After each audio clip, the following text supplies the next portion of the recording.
Olá para você que acompanha o USCS Consciência, um programa que busca profissionalizar o campo da divulgação científica e dar visibilidade a projetos desenvolvidos na Universidade Municipal de São Caetano do Sul.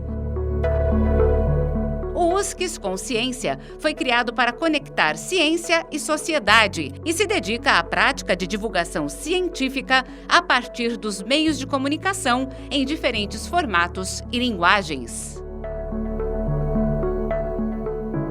Eu sou Arquimedes Pessoni, jornalista e professor, e no programa de hoje você conhecerá um pouco mais do trabalho Intervenção Psicológica com Apoio de Música durante a Quimioterapia. Conosco estão as suas autoras, as alunas do curso de Psicologia da USCS, Luciana Supino Geraldo e Natália Marques Mendonça de Oliveira, e a orientadora dessa pesquisa de iniciação científica, a professora doutora Niran dos Santos Valentim. Niran é graduada em Psicologia pela Universidade Metodista, mestre e doutora pelo Instituto de Psicologia da USCS, no Departamento de Psicologia Clínica, com ênfase em psicanálise, e professora do curso de Psicologia da USCS. Então, as três, obrigado pela presença aqui no nosso programa.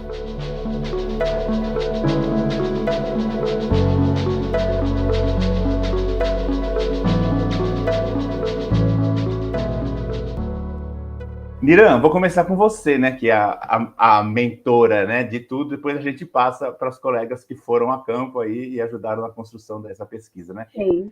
Então, antes de passar para elas, principalmente a parte de pesquisa em campo foi importante, eu queria saber com você quais os motivos dessa pesquisa, né, que normalmente quando a gente propõe uma iniciação científica, é o orientador que cria, né, a proposta, a temática, né, e aí a gente oferece e os alunos acabam se inscrevendo, né, por adesão ou não, né? Eu fiquei vendo, né, eu fui no seu Lattes para buscar a tua história acadêmica e vejo que o teu doutorado tem uma relação bastante próxima com essa pesquisa. É isso mesmo? Sim, Arquimedes. Primeiro, obrigada, né, pelo convite. A gente ter a oportunidade de falar da pesquisa sempre é muito bom, né? Sim, tem muita ligação, né? Então, o doutorado foi um atendimento em psicoterapia breve com mulheres com câncer de mama. E aí, essa ideia de trabalhar e de pesquisar, né, pessoas com câncer, é de fato o que eu venho fazendo. E aí surgiu essa ideia da pesquisa de iniciação científica da Natália e da Luciana por conta de um período que eu trabalhei no ambulatório de oncologia aqui de São Caetano e que fazia os atendimentos durante a medicação da quimioterapia e colocava música. E ali fui percebendo, junto com a equipe de saúde, alguns efeitos, né, que apareciam, mas efeitos que eu observava. Era uma prática psicológica, não era uma pesquisa. E aí, então, conversando aí com as meninas e elas muito interessadas também nessa temática, a gente, então, acordou de fazer a pesquisa para confirmar se essa hipótese de que havia, de fato, né, um efeito, especialmente sobre os sinais vitais dos pacientes, de fato ia se confirmar ou não. Então, elas toparam e elas, então, fizeram a intervenção durante a quimioterapia e com a música letrada. Tá certo. Então vamos lá, para as meninas aí, tanto Luciana ou Natália, e vocês tiram no paro ímpar, né? A pergunta que norteou a pesquisa de vocês foi: a intervenção psicológica de apoio associada à música pode contribuir para a diminuição da tensão, medo e angústia do paciente oncológico, com alteração dos sinais vitais após o uso dessas intervenções durante a quimioterapia? Bom, aí vocês, é claro, foram fazer aquela busca ativa, né, na literatura, para verificar o que já foi feito em relação à temática, e aí vocês, junto com o Niran, criaram aí um método, né? Como é que vocês fizeram esse desenho para fazer a pesquisa de campo? Isso me interessou bastante. Mais pela questão porque a gente está falando em psicologia, mas vocês queriam ver os sinais vitais, né? Que não ficasse além do feeling, né? Que o Niran falou que achava que mudava. Mas e aí, como é que a gente comprova isso? Bom, era importante primeiro a gente delinear um grupo controle, né? Então, a gente foi até o ambulatório de oncologia, aqui da Prefeitura de São Caetano, e a gente realizou uma aferição de sinais vitais de todos os pacientes que a gente elencou como dentro do perfil que a gente procurava, né? Dentro dos critérios de inclusão que a gente tinha. Então, eram pacientes que precisavam ser necessariamente maiores de 18 anos, estar em tratamento quimioterápico, né? Não importava em que estágio do tratamento eles estavam, mas era fundamental que eles fizessem a quimioterapia e que estivessem dispostos, né, a falar sobre isso aí durante essa medicação. A gente queria, na verdade, ter dois parâmetros, o qualitativo e o quantitativo. Por isso, a opção de fazer as aferições avaliações de sinais vitais. Então, a gente foi nesse primeiro dia, foi um dia em que a gente chegou no início da medicação.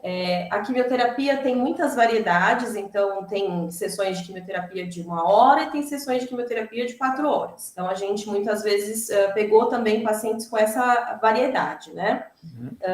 Então, a gente fez essa aferição dos sinais vitais logo no início da medicação, onde a gente verificou frequência respiratória, frequência cardíaca, pressão arterial e saturação sanguínea. E aí a gente aguardou por volta de 1 hora e meia, nesse primeiro dia de controle, e aferimos novamente. Então, a gente tinha 2 dados, o dado inicial, antes da medicação, e por volta de 1 hora e 30 minutos após a medicação. Até aí não temos música na história. Até aí não temos música nem intervenção. Esse dia a gente só foi fazer essas 2 aferições. No segundo dia, com esses mesmos pacientes, aí a gente fez novamente a aferição desses mesmos sinais vitais, assim que a medicação foi iniciada. E aí sim a gente colocou a música letrada. Foi uma seleção aleatória de músicas, né? Todas em língua portuguesa, todas do Brasil. E artistas variados, de gêneros variados e de épocas variadas, justamente porque a gente não determinou uma faixa etária muito estreita, então a gente quis abarcar o maior número possível aí de pessoas, né, de preferência de pessoas. E aí a gente pôs então essa música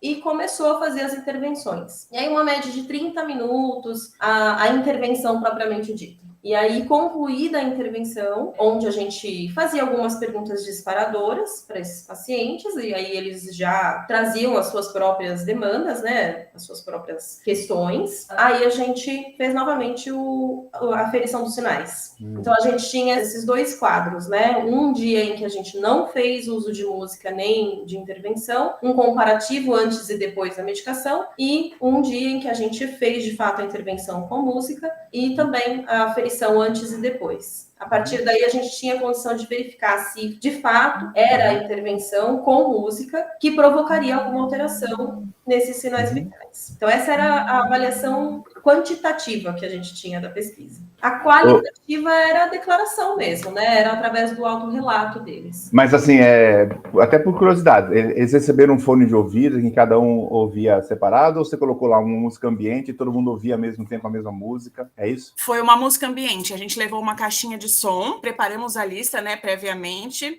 de uma plataforma de streaming musical, e a gente tocou lá todas as músicas. Num cenário ideal, né, a gente até conversou bastante que acreditaríamos que ia ser bem interessante fazer uma pesquisa com cada uma dessas pessoas para entender de fato os gostos musicais, né? Na musicoterapia, que não foi o que a gente fez, né? Mas na musicoterapia, lendo um pouquinho, a gente pesquisou sobre a questão da identidade sonora, né? Então, na musicoterapia, a gente entende que cada uma das pessoas tem uma identidade sonora, composta por músicas, né? Que vem aí, né? De longa data, desde da gestação, né? Até a vida adulta. Então, o legal ia ser fazer essa pesquisa com cada uma das pessoas. Mas, infelizmente, não era o cenário que a gente tinha, até por isso, como a Nath falou, essa variedade de músicas, né? A gente tinha de Roberto Carlos, Elis Regina, reggae, rock, a gente procurou fazer uma lista bem eclética mesmo, para em alguns momentos ali ajudar o paciente a evocar talvez alguns sentimentos, algumas emoções que podiam ser necessárias e interessantes para a gente, né? Tá. Agora, assim, eu tô fazendo perguntas óbvias, porque normalmente quem está nos vendo ou ouvindo, eles ficavam com essa pulga atrás da orelha. Então, vamos supor que eu esteja fazendo químio,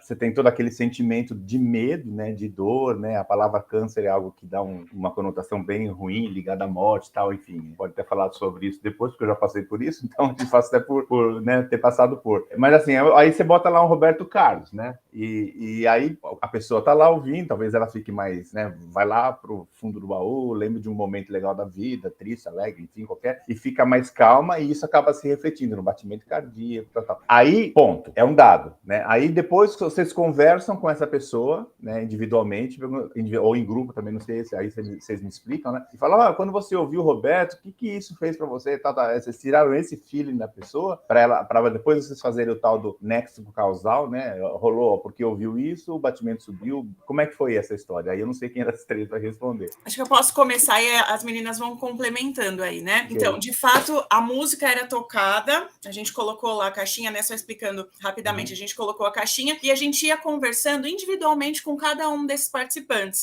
né? A gente comunicou como que ia acontecer a pesquisa antes, no início, para todo mundo. Depois a gente pedia licença, sentava ali do lado deles, né? E de fato é um momento, sim, que é muito vulnerável para aquela pessoa, né? A pessoa tá ali pensando várias coisas, passando, né, por um momento vulnerável, e a gente se aproximava, fazia essas perguntas disparadoras. Enquanto a música estava rolando, alguns falavam, nossa, essa música, tal, eu gosto muito disso, essa música me lembrou. Teve um caso em específico que falou que a música tocou antes de uma cirurgia, que foi até a do Roberto Carlos. Então, a música ia trazendo, a gente não falava direcionadamente sobre cada música, mas ao longo da conversa, às vezes ia trazendo, que legal o ambiente com a música, poxa, o ambiente ficou mais animado. Acho que até um relato bastante interessante que a gente percebeu foi da questão da troca, né? Porque geralmente eles ficam com a televisão ligada lá, né? No processo de quimioterapia. Assistindo lá, até brinco, né? Que passa a Ana Maria, né? Porque a gente vai no período da manhã. E tinha alguns Arquimedes que iam também, que levavam o celular, né? E ficavam ouvindo ali sua musiquinha. E aí foi legal que todo mundo, pelo menos que eu observei ali, parece que tirou o fone e tal, ficou curtindo esse momento e gostaram também, né? Do fato de desligar a televisão e de proporcionar aí um ambiente com música, né? Ficou mais, sei lá, mais animado, a gente ouviu, foi isso, né, Nath? Que foi mais animado, que eles sentiram que a energia ficou diferente, que mudou. É uma coisa bem interessante, assim, a gente tinha alguns pacientes, né, não eram todos os pacientes que estavam na quimioterapia, que estavam na pesquisa. Mas o que a gente percebeu é que, de um modo geral, todos se beneficiaram dessa propagação da música, ainda que a gente não tenha feito a intervenção com todos, né? Aconteceu da gente fazer intervenção com alguns que não estavam na pesquisa, porque a pessoa olhava e falava, mas você vai conversar com ele e não conversar comigo? Porque, né? Então, a gente fez, às vezes, essa intervenção com alguns pacientes que não estão na pesquisa, mas que se manifestaram, né, interessados e quiseram ter essa escuta. Mas a música, só para também o pessoal compreender como é a estrutura lá, né? É uma sala, são 8 poltronas e uma maca. Alguns pacientes, no nosso caso, um único paciente da pesquisa fazia... Não, dois pacientes da pesquisa faziam a quimioterapia deitados. Os demais todos eram sentados nas poltronas. E aí, essa música, então, era para todos, né? Para todos que estavam ali. Raramente a gente teve dias em que eram todas as poltronas e a maca ocupados. Geralmente é muito gradativo, porque cada paciente também tem um protocolo. Então, às vezes, o paciente vai num outro dia da semana, ou vai a cada 21 dias, ou uma vez por semana, depende do protocolo de tratamento desse paciente, né? Então, a gente percebeu assim, eles é que traziam que música que tinha despertado alguma lembrança, alguma emoção. A gente não direcionou especificamente para cada uma das músicas, não. Era mais ou menos 1h15 a nossa playlist, né? Ela tinha mais ou menos 1h15. Então, acontecia muito de começar a repetir. Terminava, voltava para a primeira música. E muitos também gostavam, assim, que bom que tocou 2 vezes hoje. Pelo menos eu ouvi 2 vezes. É uma música que eu gosto muito. Então, era o relato em relação a cada uma das músicas que quem trouxe foram os próprios pacientes. Ô, Niran, te surpreendeu o resultado? Ou era uma... Bom, pela tua fala inicial, me parece que era uma hipótese tua realmente a comprovar. E te surpreendeu? Eu sabia que quando o cara ouvia, a pessoa ouvia a música, isso de alguma forma ia impactar, e normalmente positivamente, né? No tratamento e tal. É algo que te surpreendeu? Sim. Surpreendeu tanto porque a gente, de fato, confirmou, né, frequência cardíaca e frequência respiratória, mas eu tinha por hipótese que a pressão arterial também teria uma diminuição, e essa hipótese não se confirmou. Não. Então, isso também surpreendeu, né, porque a gente entendia, quando você está participando ali como profissional durante a quimioterapia, você percebe que tem até, às vezes, uma dificuldade de funcionar a veia, né? Então, a gente entendia que talvez um relaxamento, uma diminuição de tensão, não só da música, mas também da intervenção psicológica, poderia ali, né, de alguma maneira, também influenciar a pressão arterial. Então, essa hipótese não se confirmou. Mas, né, surpreende porque você pensa, de fato, há mesmo, pelo menos pelos resultados que a gente teve, tanto quantitativos quanto qualitativos, né, houve mesmo influência, houve mesmo bem-estar, não só pelo registro dos dados, mas também pelas próprias falas, né? Pelos relatos também dos pacientes. Então, surpreende, porque algo que você observava ali livremente, quando vem para a pesquisa, se confirma, né? A gente achou muito interessante, eu fiquei surpresa de forma positiva, né? Foi bem interessante, assim, olhar para esses dados, analisar, ler essa análise, então foi muito bom, assim. Foi uma pesquisa que trouxe uma gratificação para a gente. O local onde foi aplicado o teste aí é o Centro de Oncologia e Hemoterapia Luiz Rodrigues Neves, que imagino seja da prefeitura ou seja de alguma forma ligada à prefeitura. E uma área de atuação da psicologia, imagina.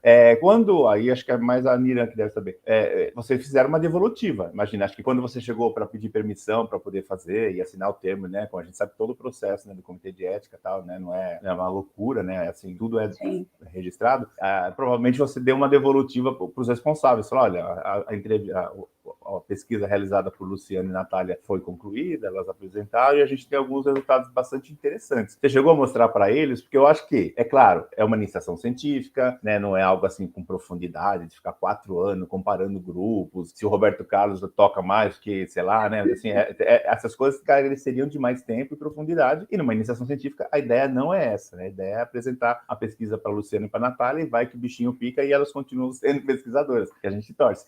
Mas, assim, queira ou não, ela pode provocar uma intervenção, inclusive no local de tratamento. Já assim, fora na Maria Braga e vamos colocar música. Será que isso você chegou a fazer, Nira? Ainda não, Arquimedes. A gente precisa, de fato, juntar aí, né, esse material. Eu soube recentemente que a equipe da oncologia foi mudada, né? Então, a gente tem planos de entrar em contato com o responsável. Não sei se a oncologista responsável continua a mesma, mas a gente tem planos, sim. Até porque as meninas fizeram também, né, um folder com algumas orientações. Então, a nossa ideia é levar até o local, compartilhar essas informações, e mesmo com a equipe nova, né? A gente pode contar o que aconteceu, como que a nossa pesquisa ocorreu, e eu concordo com você, eu penso que pode ser bastante importante para a equipe, porque a própria equipe também se beneficia, né? Então, as meninas tiveram relatos também da própria equipe, né, de também entenderem a importância dessa intervenção e também se beneficiarem, porque para elas também é um ambiente gerador de estresse. Quando a gente trabalha com oncologia, a gente trabalha com muitos casos de sobreviventes, muitos casos de remissão e de cura, né? Mas a gente também trabalha com casos de metástases, casos mais graves, casos de morte que a equipe de saúde precisa lidar, né? Então também a gente entende, né, que pode ser um momento importante para a própria equipe. Inclusive é uma pesquisa que tem um caráter bem interdisciplinar, né? Eu até recomendo para vocês, caso vocês não tenham assistido, eu cheguei a entrevistar o professor Malafaia, que é da oncologia da medicina, e a dissertação dele foi justamente sobre isso, né? Mas ele transformava a história de vida das pessoas em poemas, e estava registrado aí. Ele ficou um negócio muito muito humanizado, né? Isso que é difícil você não nominar, né? Eu tenho na família uma ex-aluna da USP, inclusive da enfermagem, que atua no Mário Covas na área de oncologia. E ela falou assim que essa diferença, às vezes o paciente vem todo feliz, falar, foi incluído no protocolo X. Feliz. E ela sabe, nossa, quando é o X, eu sei que o final não é feliz. E você não tem que ficar com aquela cara de paisagem e torcer para dar certo. Mas às vezes a perda acaba impactando para vocês, né? Agora, voltando para as alunas ali, eu sei que vocês embarcaram nessa, porque vocês gostam de Nira, gostaram da proposta dela, né? Mas como é que foi o aprendizado para vocês? Porque iniciação científica é algo justamente para isso, né? Vocês transformarem a teoria na prática e ver como é que se dá, né? Vocês sentem que melhoraram como profissionais, no caso de uma de vocês já é formada, né? Ou futuras profissionais, como alunos, a pesquisa foi relevante para vocês? Demais, demais. O processo da iniciação científica, comigo começou, eu estava no 3º semestre da faculdade, foi um processo até longo, né? A gente começou a conversar no 3º semestre e, de fato, ela foi concluída, eu já estava quase ali, concorrendo ali com o TCC, né? Foi quase no mesmo período. E, particularmente, particularmente, foi muito enriquecedor, porque quando eu fui para o TCC, eu já estava, de fato, meio que conhecendo, né, a estrutura toda, como é que é um método científico, e eu acho que uma coisa muito legal que a gente fez nessa pesquisa, lógico, né, conversar com todo mundo, né, teve esse caráter qualitativo, foi bem interessante, mas eu acho que o caráter quantitativo enriqueceu muito a pesquisa, né, que de fato a gente conseguiu mensurar tudo que a gente via e confrontar aí os dados, né, acho que isso é um ponto legal também, mas acho que só brilha os olhos, né, de ver como a pesquisa é uma coisa que deliciosa de fazer, né, muito gostoso, quanto a gente gosta de falar sobre isso, que os amigos, marido, mãe, enfim, já não aguenta mais, lá vem ela de novo falando da pesquisa dela. E é do teu filho, você está falando do seu filho, na verdade. Exato. E chegar, né, no final da graduação, já com esse nenenzinho aí construído, depois do TCC, puxa, é muito gostoso, é muito enriquecedor. E para a Natália, que continua na estrada aí, por pouco tempo, mas... Acho que a Lu definiu bem, assim, quando a gente vai para o TCC, a gente já está muito mais preparada, é nítida a diferença da gente em relação aos colegas que não tiveram essa experiência, porque isso enriquece muito, né, a gente já aparece alguns degraus aí adiantada, né. Eu tenho intenção de permanecer pesquisando, tenho vontade de fazer mestrado, doutorado, então realmente era o primeiro lugar aí que eu precisava começar, então foi uma experiência muito rica. Este público especificamente, né, o público oncológico é um público que eu gosto muito de atender. Na verdade, eu comecei a pensar, eu fui para essa pesquisa, claro, por conta da orientadora, né, eu já tinha uma afinidade com a professora Niran, mas também porque eu tive a minha mãe teve um diagnóstico de câncer de mama muito próximo da ocasião em que eu me interessei por esse assunto. O prognóstico dela era muito bom, ela fez um tratamento muito tranquilo, deu tudo certo, ela já está curada, né? Curada não, mas ela já está aí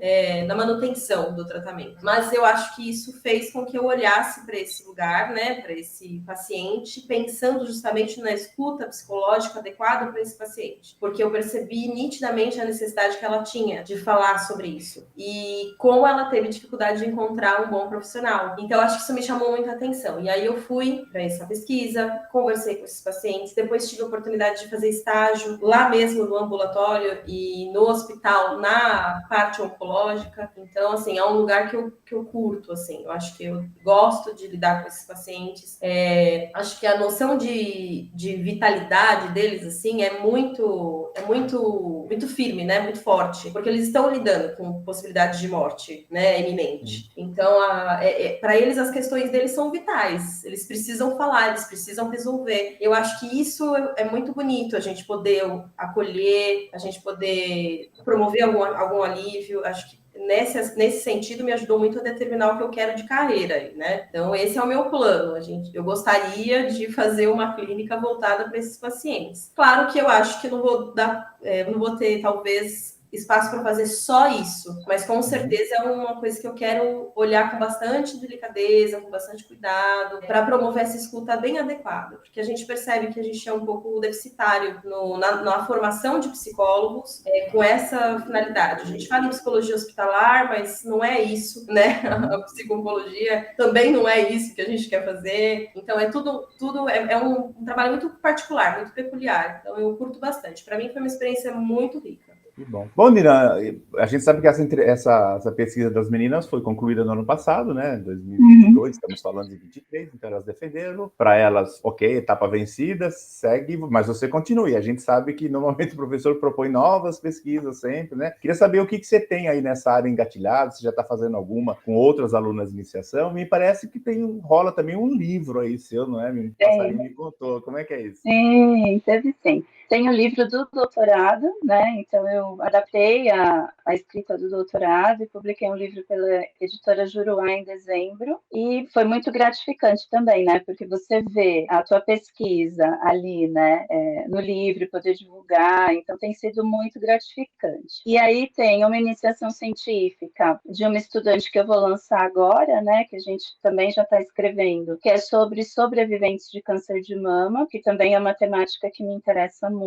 A gente poder também olhar para quem sobreviveu, né? Então, esse termo sobreviventes é um termo novo, é um termo até certo ponto aceito, até certo ponto não, então a gente também vai discutir isso, mas a questão é olhar para quem enfrentou todo o processo de tratamento, né? A partir do diagnóstico, e que hoje está bem. né, está curado, está em remissão, enfim. Então, tem uma outra pesquisa em cuidados paliativos, tem 2 estudantes aí, a TCC, eles estão no 8º semestre, me procuraram para a gente entender melhor as questões, né, dos cuidados paliativos no Brasil. Nós publicamos também um artigo científico sobre cuidados paliativos na Revista de Atenção e Saúde da USP, né, na RAS, também um outro TCC, e eu queria divulgar o grupo de pesquisa, né, eu fiquei escutando a Natália falando, ela está no grupo de pesquisa, né, é um grupo de pesquisa que a gente está chamando de PB-ONCO, é Psicoterapia Breve para Pacientes Oncológicos, então é um grupo com certificação CNPq, e que nós temos um grupo interessante, né, de estudantes de psicologia e de egressos da USCS, do curso de psicologia da USCS. Então, é um grupo que já está atendendo, então nossa pesquisa já passou pelo comitê de ética, e a ideia